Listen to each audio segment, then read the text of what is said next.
इंग्रजकालीन narrow gauge जी railway आहे मूर्तिजापूर अचलपूर, ज्याला आम्ही शकुंतला म्हणतो, ती रेल्वे ब्रॉडगेज करावी त्याकरता महाराष्ट्र सरकारने तरतूद सुद्धा केली आहे अध्यक्ष महोदय.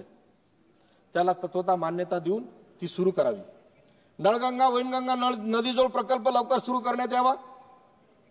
अमरावतीतील विमानतळाबाबत अध्यक्ष महोदय फार रंजक गोष्ट आहे. तारीख पे तारीख चालू आहे अध्यक्ष महोदय. अध्यक्ष लवकर खत्म करणार आहोत, अन्याय करू नका. 1 मिनिट और खत्म करिए. तर मंत्री महोदय, उड्डाण मंत्री महोदयांनी यावर लक्ष घालून तो लवकर सुरू करावं. कापूस आणि संत्र्याची पिकं फार मोठ्या प्रमाणावर असल्यामुळे सूतगिरणी तसेच संत्र्यावर प्रक्रिया करणारे उद्योग उभारावे. फिनले मिलचा प्रश्न असा आहे अध्यक्ष महोदय, अनेक युवकांनी आत्महत्या केली.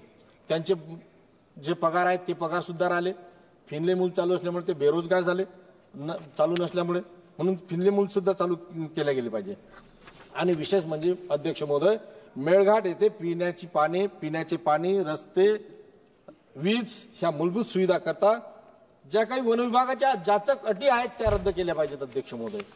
अध्यक्ष महोदय, अभिजात भाषेचा दर्जा दिला मराठीला. मराठीचं जे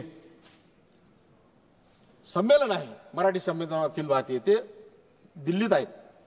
अध्यक्ष महोदय, गुमानला मराठी साहित्य संमेलन भरलं होतं. त्यावेळेस तत्कालीन रेल्वे मंत्र्यांनी 2 गाड्या मोफत दिल्या होत्या, रेल्वे गाड्या. आणि आज या सरकारनं मराठी भाषेला अभिजात दर्जा तर दिला, परंतु रेल्वे गाड्यांसाठी तिप्पटनं पैसे आकारले.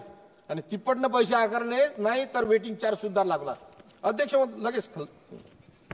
अध्यक्ष महोदय, महात्मा ज्योतिबा फुले म्हणत होते, समाज हे झाडे आहे, आपण त्याची फळे आहोत. या विचाराने प्रेरित होऊन आपण समाजातील सर्व घटकांच्या कल्याणासाठी कटिबद्ध असले पाहिजे. हा असा